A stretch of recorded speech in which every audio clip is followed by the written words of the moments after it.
como você conheceu Bruna? Certo. Meu nome é Camila Costa de Moraes. Conheço Bruna há uns 8 para 7 anos.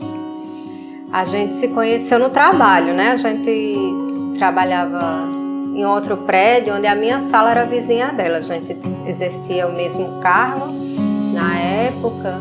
E ali, entre um intervalo e outro, no trabalho que a gente fazia, a gente parava para conversar de vez em quando.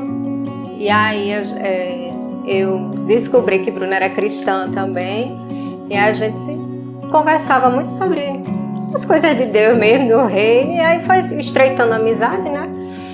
E aí pronto, aí foi uma amizade bem, graças a Deus, sólida, que surgiu dali até hoje. Eu conheci Bruna quando, lá no meu trabalho, né, porque nós trabalhamos juntos no mesmo órgão, no mesmo poder, e eu trabalhava na época no suporte do sistema judicial, né, que nós usávamos lá no Poder Judiciário, e ela sempre entrava em contato porque tinha dúvidas e eu tinha que atendê-la, né?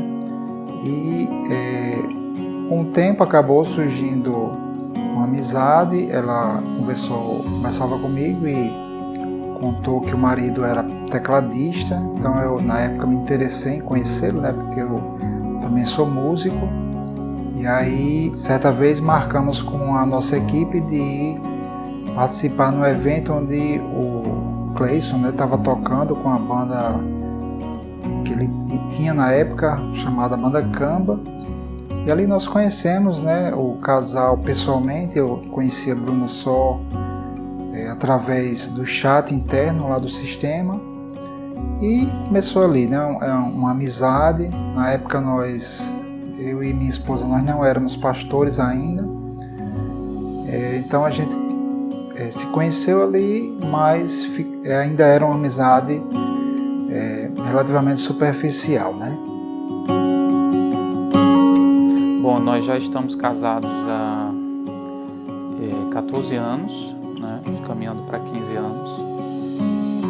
Assim que eu entrei na polícia, a gente marcou o noivado e exatamente um ano depois a gente está se casando.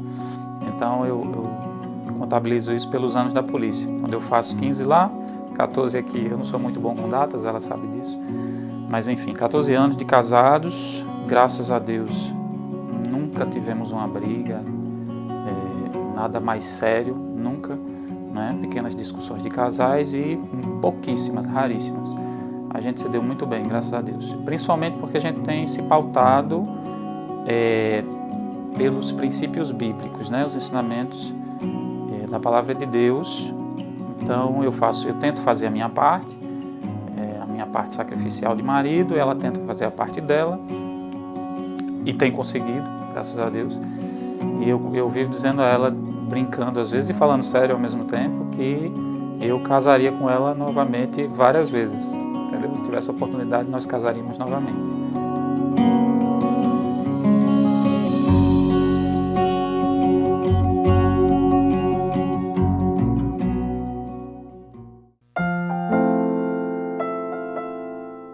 Então, eu sou Bruna, sou casada com Cleison. Nós somos casados há 14 anos, temos 2 filhas, Helena e Júlia. Helena e Júlia nasceram em 2009 e foram crianças muito sonhadas. Nós desejamos muito ter filhos e passamos um tempo tentando a gravidez, mas com a graça de Deus elas vieram e foram um presente do Senhor para nós. Elas vieram também e não foi fácil. Elas nasceram prematuras e nós tivemos todo um processo na UTI. Quem nos conhece há mais tempo sabe. E não foi fácil viver aquele período, mas hoje, olhando para trás, eu vejo o cuidado de Deus em todas as coisas. Como Deus cuidou de nós ali, de uma maneira que a gente nem entendia na época e nem percebia, talvez nem desse a Ele a honra devida pelo cuidado que Ele teve conosco. E apesar da prematuridade e da fragilidade delas, elas são super saudáveis. São meninas que com 1 ano já eram super saudáveis, nunca tiveram nenhum problema. E nós temos o coração grato a Deus por causa disso, muita gratidão. E aí, quando as meninas estavam lá pelos 6 anos, eu comecei a sentir o desejo de ter mais um filho. E era algo que a gente não planejava, assim, não se falava. Cleison estava bem satisfeito com as 2 meninas, não queria mais ter filhos, não falava nisso. E eu tinha esse desejo. Então, eu me lembro que em janeiro de 2016, quando eu completei aniversário, eu fiquei: Deus, eu tenho que decidir agora, a gente tem que decidir agora. Eu não quero que se estenda muito esse tempo. As meninas já estão numa idade boa, já estão grandinhas, e eu queria ter um filho, mas eu não queria ter que convencer meu marido disso. Eu queria que Deus convencesse ele disso. E aí eu fiquei orando naquele período, isso era janeiro de 2016. E poucos dias depois, eu não sei ainda nem se era outro mês, não me lembro, mas eram poucos dias, Deus nos surpreendeu, assim, pelo menos a mim surpreendeu bastante. Nós tivemos uma experiência bem inusitada. A gente estava caminhando, brincando, não lembro, na pista de caminhada ali perto de casa, e as meninas estavam brincando de patins, eu não lembro bem o que era. Mas lembro que nós encontramos Marcos, nosso amigo, inclusive vai cantar aqui hoje, vai nos dar a honra de ter ele conosco, executando algumas músicas. E nós encontramos com Marcos e fazia muito tempo que a gente não se via, apesar da gente ser até próximo, amigos de muito tempo.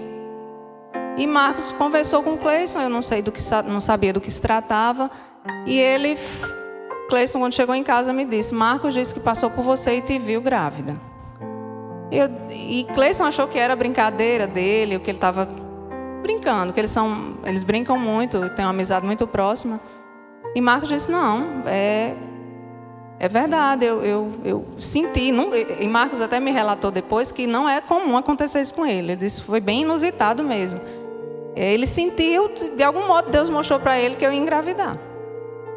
E eu já senti aquilo como uma resposta de Deus à minha oração, né? Porque eu estava querendo engravidar, mas não queria ter que convencer meu marido. Então, quando isso aconteceu, quando Marcos veio e contou isso para Cleison, parece que ali despertou o gatilho que estava faltando para ele também ter o desejo de ter outro filho, né? E ali nós decidimos parar de evitar gravidez, e pouco tempo depois eu fiquei grávida. E fiquei grávida e foi uma gravidez bem tranquila. E quando nós soubemos que era menino, foi também nós ficamos bem felizes. As meninas queriam muito que fosse um menino. Elas tinham muito esse desejo de ter um irmão, né? Porque elas disseram: eu já tenho um irmão, agora eu quero um irmão. E aí foi motivo de muita alegria, e foi uma gravidez super tranquila, muito festejada. As nossas famílias festejaram muito a vinda de Ian, meu filho. E nós celebramos essa gravidez e cuidamos dela, e estava tudo super tranquilo, todos os exames, fiz todas as ultras, estava super tranquilo.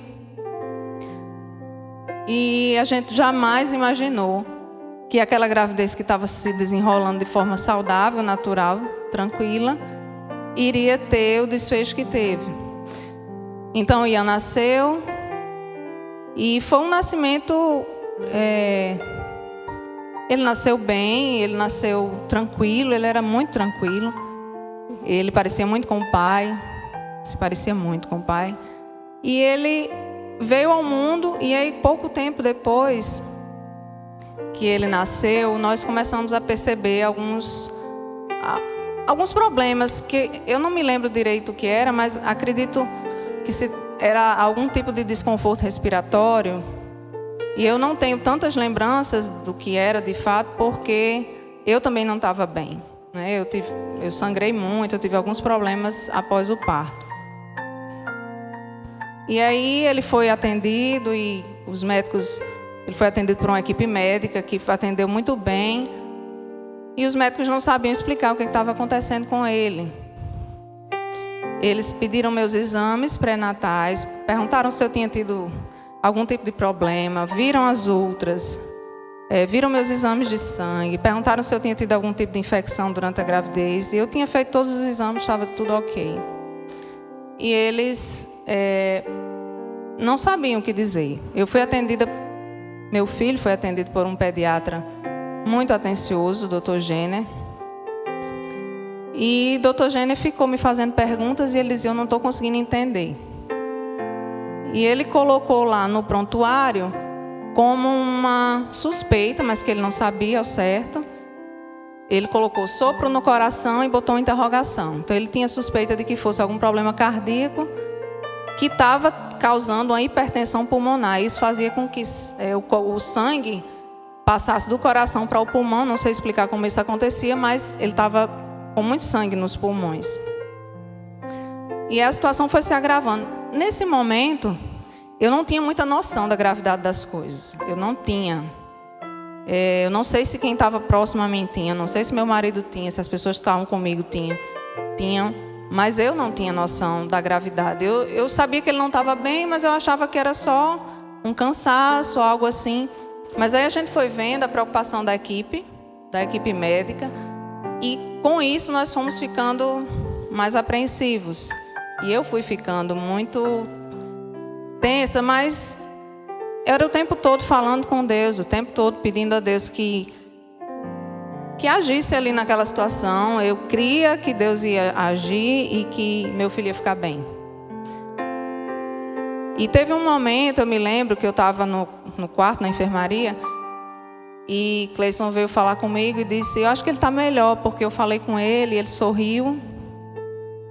E ali já me deu uma esperança, né? Às vezes, quando a gente está passando por um momento turbulento, acontecem esses eventos que nos trazem uma certa esperança e a gente acha que vai ficar tudo bem. A partir de agora vai ficar tudo bem. Mas, depois disso, ele só piorou. E aí as médicas vieram me avisar que ele tinha tido paradas respiratórias, cardiorrespiratórias, e foram se repetindo essas paradas. Eu não sei ao todo quantas, acho que 2 ou 3. E ele estava sendo reanimado. Eu não vi isso, porque eu estava em outro quarto, né? Ele estava em outro local. Mas eles sempre vinham, a equipe médica sempre vinha me avisar. E quando era cerca de 8 da noite, ele nasceu por volta de 10h30, 11 da manhã, era por volta disso. E quando deu 8h30, 9 horas mais ou menos da noite, as médicas vieram me avisar que ele não estava bem. E aquele aviso eu entendi que elas já estavam querendo que eu me preparasse para a notícia pior. Elas vieram avisar: olha, seu filho não está bem, já teve a 3ª parada e você se prepare, porque a gente está fazendo de tudo, mas não estamos conseguindo resolver. Estamos conseguindo entender o que está acontecendo. E ali eu já senti que ia perder. Ali eu não sei, eu fiquei tranquila com aquela situação. De algum modo, eu não sei o que foi acho que foi sobrenatural, porque eu fiquei bem tranquila mesmo. Eu não me desesperei, não fiquei chorando, não fiquei reclamando, eu fiquei esperando. Crendo ainda que o Senhor poderia mudar aquele quadro, mas de algum modo conformada se não acontecesse. E aí, com pouco tempo depois daquele preparo, né, elas vieram e me chamaram para ir na UTI conversar com a médica, que é a chefe da pediatria lá da UTI neonatal. E eu fui conversar com ela e já sabia do que se tratava. Então me levaram numa cadeira de rodas, por causa da minha fraqueza, estava debilitada, e eles me levaram. E quando eu fui, eu já sabia que ia receber essa notícia, já entendi do que se tratava. Pedi para ligarem para Cleison, ligue para meu marido, ele está em casa. Eles tinham o telefone dele lá e ligaram. E eu fui. E quando cheguei, a doutora falou comigo, a médica, e de fato explicou que ele tinha tido mais uma parada cardiorrespiratória e que não tinha resistido. Então eu fiquei com ele, ela ainda me levou onde ele estava e eu pude pegar no braço, eu segurei e olhei para ele, pude pegar nas mãozinhas, e ali eu fiquei olhando para ele. E eu acho que isso foi importante também, essa despedida. Porque depois de tudo que aconteceu, pesquisando e conversando com pessoas que tinham vivido coisas parecidas, eu soube que muitas mães não têm esse direito de se despedir dos seus filhos. Algumas vezes os próprios parentes não deixam, não permitem. Sabem da notícia antes e dizem, não, é melhor que ela não veja. Isso é uma coisa terrível, porque você não fecha aquele processo, você não entende que a pessoa morreu. E o processo de luto, ele fica muito mais complicado assim.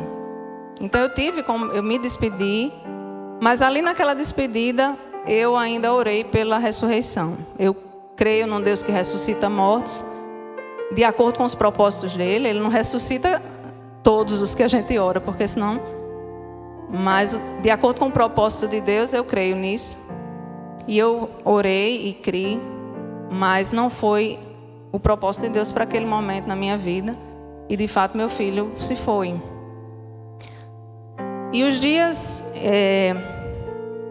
que se seguiram aquela data foram dias bem diferentes. Tinha dias que eu estava super bem, como se nada tivesse acontecido, assim, com o coração bem tranquilo. Tinha dias que eu estava péssimo. Eu acho que isso faz parte do processo de luto, eu acho que acontece dessa forma mesmo. Embora cada pessoa reaja de um jeito, mas pelo menos comigo foi assim. Tinha dias que eu estava super bem conformada, tranquila, entendendo.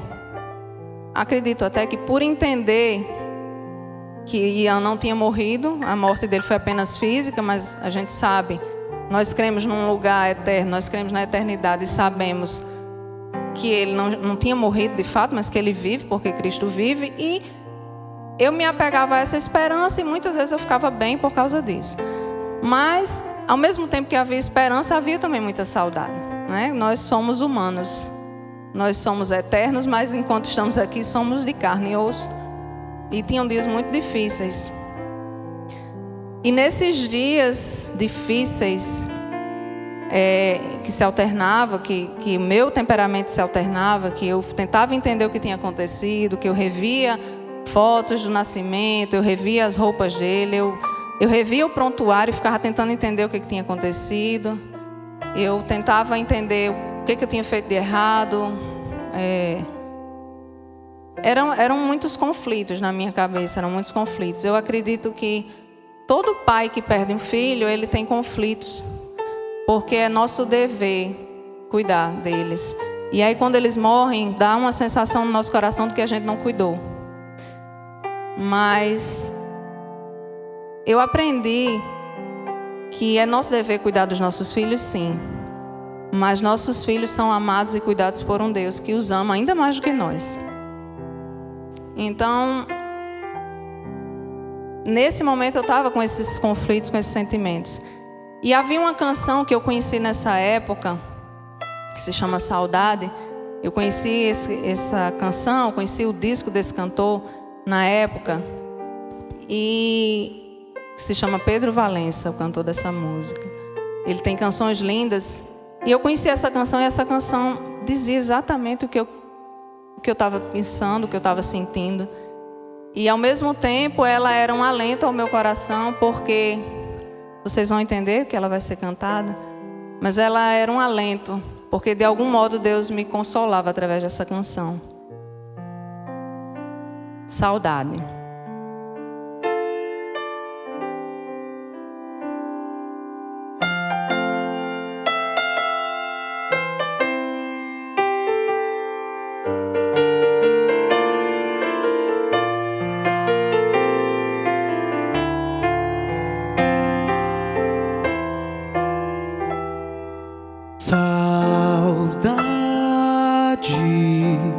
Veio sem se convidar, veio sem pedir licença, fez chorar quando um sorriso meu parecia tão seguro. Não conhece a diferença entre o rico e o pobre. Ela vem pra qualquer um que saiba amar. Não é dor que se aprende a lidar.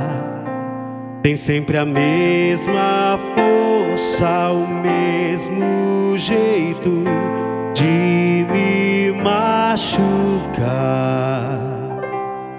Esconde-me em teus braços, Deus do amor, dono da alegria eterna, do sorriso, do abraço, dos encontros. Guarda-me, eu quero amar sem mais medo de sofrer, pertencer a um lugar onde a saudade não encontre o caminho. Me deixe em paz.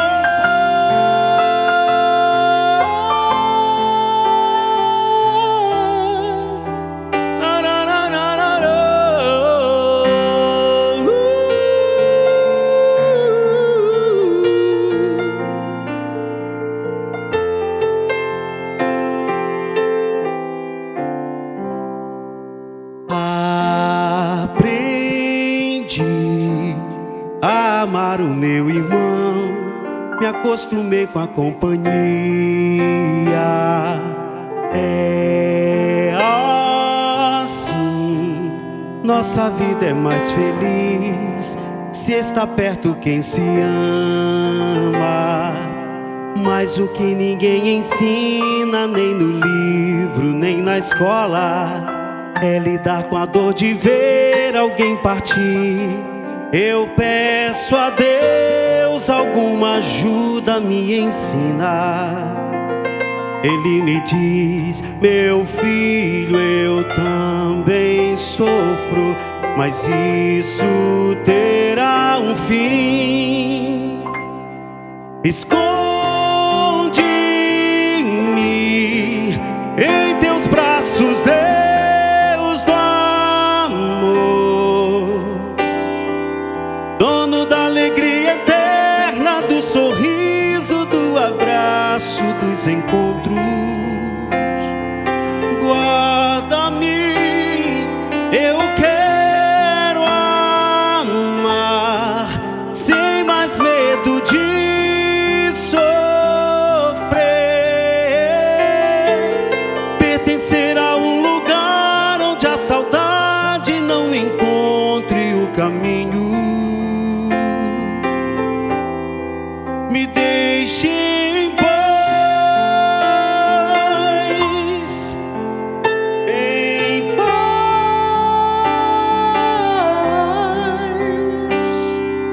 pertencer a um lugar onde a saudade não encontre o caminho. Guarda-me, dono da alegria eterna, do sorriso, do abraço, dos encontros. Encontros.